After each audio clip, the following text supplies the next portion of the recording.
going to start off on Prime Video with a new series that arrives on Friday, the 19th of July. It's called Those About to Die, and here's a clip. Life is of little value in Rome, living in the shadow of the rich and powerful. But all of this is about to change. Soon I shall cross to the kingdom of darkness. But nothing is more important than protecting our beloved Rome. Chariot racing, gladiators, Roman emperors. Yes, this is a fantastic new sword and sandals historical drama. And if element reminds you of Gladiator, that may be because it's based on the same book that inspired the brilliant Ridley Scott film starring Russell Crowe. It's a 10-parter.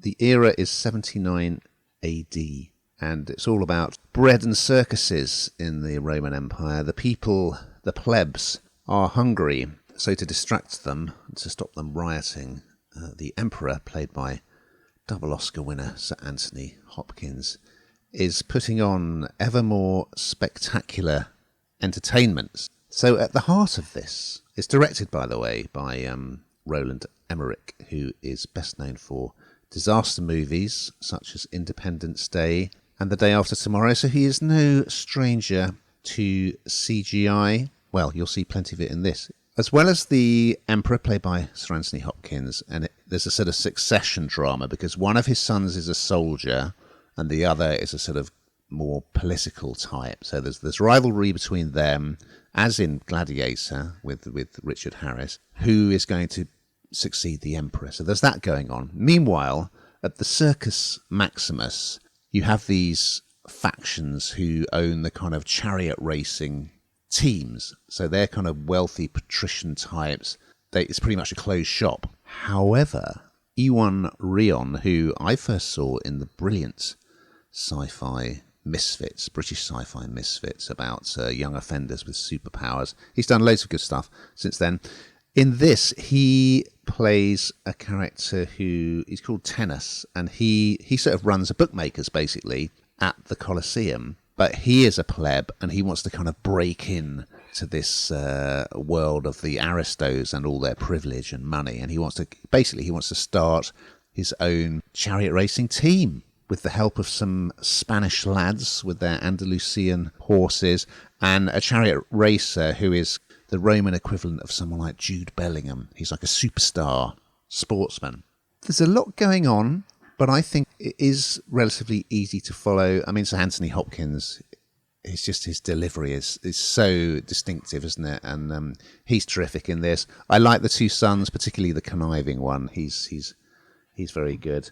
So yeah, there's a lot of politicking going on, but you've also got the thrills and spills of, I mean, remember Ben-Hur, like the classic chariot race in that is somewhat reminiscent of that. You've got the chariot races. We're going to have all these weird and wonderful animals imported from the Roman Empire to take part in the games. You've got the gladiators being recruited. And there's one African family from a sort of outpost of the Roman Empire.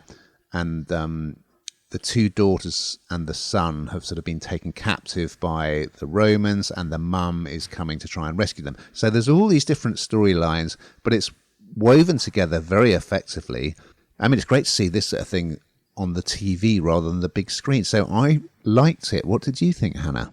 Do you know what? I didn't think I particularly would, although given the brilliance of the cast, you know, I kind of thought I'll reserve judgment because actually they bring a sort of star quality to things like this. And actually, you know, it's quite, it's brilliant, really. It is exactly what it says on the tin. It is a historical drama and you learn an awful lot. A lot of brutality, how people are risking their lives, you know, just for the pleasure of the elite, I suppose, or you know, these four kind of factions that kind of rule the place, and there's so many people that come out and watch these races as well, and you know, when I've been reading about it, you know, it seems that there's more. It actually impacts on, well, not, it doesn't impact on today's life, but actually there are some similarities in what we still do, albeit we think we're much more civilized. There still is that kind of idea of, pleasing the elite, or pleasing people that are watching, spectators, whether they're elite or not, I should say, really. But also the kind of the politics behind it all, and these kind of big groups that are kind of running everything and seeing, making sure everything that's happening is right, or in some cases not right. So, as you say, very kind of political. And Anthony Hopkins, like you say, his delivery is just incredible. He has this kind of real Midas touch, doesn't he, with anything that he does. And I thought it was really, really something very different for me, but something really interesting, and something that I would thoroughly recommend.